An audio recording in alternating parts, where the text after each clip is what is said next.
One आपकी screen पर बड़ा एक क्वेश्चन दिख रहा है और ये क्वेश्चन हमने अगेन पाथ फाइंडर से उठाया है और ये चैप्टर है रोटेशनल मैकेनिक्स और इसका चेक योर अंडरस्टैंडिंग सेक्शन का क्वेश्चन नंबर 34 हमने लिया है। एक बार आप लोग वीडियो पॉज करके अपना एक फेयर ट्राई दे सकते हैं, फिर आप जो है क्वेश्चन मेरा जो सोल्यूशन है अगर उसको देखेंगे तो ज़्यादा आपको बेनिफिशियल लगेगा। ठीक है, तो आई होप कि आप लोगों ने ट्राई किया होगा। तो एक बार जल्दी से मैं क्वेश्चन का स्टेटमेंट आप लोगों के लिए पढ़ देता हूं और उसके बाद हम लोग सोल्यूशन की तरफ पढ़ेंगे। A bead of mass m is attached to a lower end of a light inextensible thread that passes through a small frictionless hole in a horizontal tabletop. The upper end of the thread is held motionless, है ना। The bead is pulled aside and projected horizontally to move on a circular path of radius r with a speed v naught at a particular depth below the tabletop. Find work done in the slowly pulling the thread upward to reduce the depth of circular path of the bead to half of its previous value. तो question क्या कहता है कि आप जैसे यहाँ पे देख पा रहे हैं कि यहाँ पर एक टेबल टॉप है, इसका एक छोटा सा यहाँ होल बना हुआ है, एक थ्रेड इसमें से जा रहा है जिसको ऊपर होल्ड करा गया है। आप यहाँ पे देख पा रहे हैं ये हाथ है उसका, और यहाँ पे ये थ्रेड यहाँ से होके एक दूसरे बीड से, उसका दूसरा एंड एक बीड से बंधा हुआ है और बीड एक जो है हॉरिजॉन्टल प्लेन में सर्कुलर मोशन कर रहा है। ठीक है, अब उसमें क्वेश्चन ने पूछा गया कि अगर हम इसको स्लोली ऊपर की तरफ पुल करते हैं तो अगर जो भी डेप्थ इसका था, अगर उसके डेप्थ का आधा तक इसको हम ले आते हैं ऊपर, मतलब जो भी ये हाइट h है, अगर इसको h/2 कर दिया जाए तो इस दौरान स्लोली पुलिंग में work done by external agent क्या हो जाएगा, ये है क्वेश्चन। ठीक है, तो स्लोली पुलिंग का मतलब यहाँ पर क्या है और वर्क डन बाय एक्सटर्नल को हम लोग कैसे इनडायरेक्ट वे में देख सकते हैं।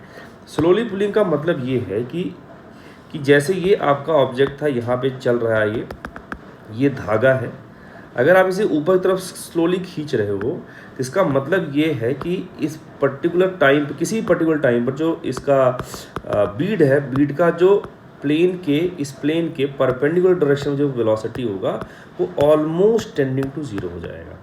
इसका मतलब ये है कि ये हर मोमेंट पे एक परफेक्ट सर्कल घूम रहा होगा ये।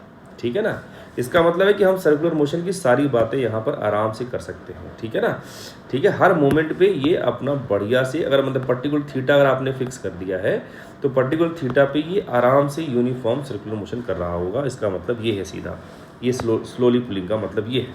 ठीक है, अब दूसरी बात है कि वर्क डन जो आप कर रहे हो यहाँ पे, उससे होगा क्या। अगर ये बीड ऊपर चला गया है, ऊपर अगर जाएगा तो काइनेटिक एनर्जी में चेंज होगा, डेफिनेटली होगा, अभी हम बात करेंगे। और ये बीड का जो लेवल है वो ऊपर उठा है तो पोटेंशियल एनर्जी जो है, ग्रेविटेशनल पोटेंशियल एनर्जी, वो भी क्या हो रहा है, चेंज हो रहा है। तो ये दोनों चीज़ें जो चेंज है उसके लिए रेस्पॉन्सिबल कौन है, ये जो एक्सटर्नल एजेंट है वही है। ठीक है, तो बस यही थीम था इस क्वेश्चन का। अब जल्दी से देख लेते हैं, बहुत नया कुछ नज़र नहीं आएगा आपको। मैंने किसी पर्टिकुलर, वही जो आपका इनिशियल इंस्टेंट दे रखा था वहाँ पे एंगल थीटा था और ये स्पीड v है, v नॉट है, ये थ्रेड के अलॉन्ग इस पर टेंशन लग रहा होगा, mg नीचे लग रहा होगा और इस प्लेन में सर्कुलर मोशन कर रहा है। तो मुझे टेंशन के दो कंपोनेंट हमने कर लिए, एक तो इधर आएगा, एक इस तरफ आएगा सेंटर की तरफ। जो t साइन थीटा आपको कंपोनेंट दिख रहा है ये आपको सेंट्रीपिटल फोर्स प्रोवाइड करेगा और t कॉस थीटा उस इंस्टेंट पे ये प्लेन में बना रहे उसके लिए ये t कॉस थीटा mg को बैलेंस कर रहा होगा। तो मैंने वहाँ पर दोनों बातें लिख दी हैं इस जगह पे। ये है t sine theta centripetal force mv²/r, t cos theta mg, दोनों को डिवाइड कर दोगे टैन थीटा आ जाएगा, टैन थीटा आएगा v नॉट का स्क्वायर/rg। और इस ट्राइंगल में अगर आप देखें ध्यान से, ये डिस्टेंस r हो जाएगा, ये वाला।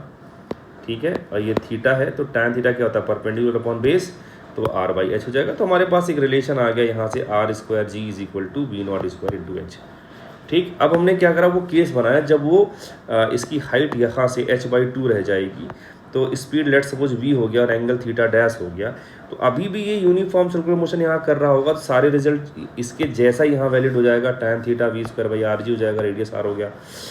और यहाँ पे हाँ, यहाँ पे आपका अगेन इस पर टैन थीटा अगर आप लगाओगे तो ये भी r/h हो जाएगा, वो भी लिख दिया मैंने। तो यहाँ से जैसे capital R²g = v not square h था, वैसे ही देखो यहाँ पे भी आ गया। यहाँ पे स्पीड v था, यहाँ पे रेडियस स्मॉल r है, तो r² × g = v² h, और h क्या है, कैपिटल h/2 है। यहाँ पे रख दोगे आप तो आपके पास एक रिलेशन ही आ गया। ठीक है, अब एक और यहाँ पे हमने काम करा है, बहुत इंपॉर्टेंट है ये देखना आपको, कि ये जो एक्सिस हमारे पास आपको दिख रही है ना, इस एक्सिस के अबाउट हम टॉर्क निकालते हैं सभी फोर्सेस का। ये जो टी है, टी को अगर आप आगे एक्सटेंड कर रहे हो तो ये तो इसी एक्सिस को कट कर रहा है। तो अगर एक्सिस को कट कर रहा है, इसका मतलब torque of this tension about this axis 0 हो जाएगा। mg जो है इस एक्सिस के पैरेलल है, तो भी mg का भी क्या हो जाएगा, 0 हो जाएगा। और कुछ यहाँ पे दिख नहीं रहा है, तो टॉर्क अबाउट एक्सिस जो होगा टोटल वो 0 हो जाएगा। तो एंगुलर मोमेंटम हम लोग क्या कर सकते हैं, कंजर्व करा सकते हैं। ठीक है, तो इनिशियली जब हाइट h था तब एंगुलर मोमेंटम लिखो, जब हाइट h/2 हो जाएगा या स्पीड वगैरह चेंज होगा तब लिखोगे। तो इस मोमेंट अगर आप लिखोगे तो ये v आपका हो गया, यहाँ पे परपेंडिकुलर डिस्टेंस यहाँ से r हो गया। तो mv0r इस केस के लिए लिख दिया मैंने, mvr इस केस के लिए लिख दिया, दोनों को इक्वेट कर दिया है। तो यहाँ से हमारे पास एक रिजल्ट आ गया, vr = v0 into capital R। दोनों साइड स्क्वायर कर दो, क्योंकि स्क्वायर वाला रिलेशन यहाँ कुछ मिल जाएगा हमें, है ना। तो वो मैंने कर दिया। मैंने अब क्या करा, जो हमें गिवन क्वांटिटीज़ हैं उनके टर्म्स में आंसर ले आना है। तो v0 दे रखा हमें, और हमें जो है r दे रखा है ना, इन्हीं के, और g वगैरह दे रखा, इनके टर्म्स में हमें आंसर ले आना है। तो हमने क्या करा, यहाँ पे r² जो था ये वाली चीज़, r² की जगह पे यहाँ पुट कर दिया। क्या रखेंगे, v² h/2g, v² h/2g into v² चल ही रहा था, राइट हैंड साइड में v0² r² हो गया। यहाँ से v⁴ आ गया, इस जगह से v⁴ = v0² r² 2g/h हो गया। और अब मुझे जो है h को भी हटाना है, क्योंकि क्वेश्चन में h नहीं दे रखा है। तो उसके लिए मैंने क्या करा, यहाँ से h निकाला है, जो कि आएगा यहाँ पे r²g/v0²। आप यहाँ पे रख दीजिए।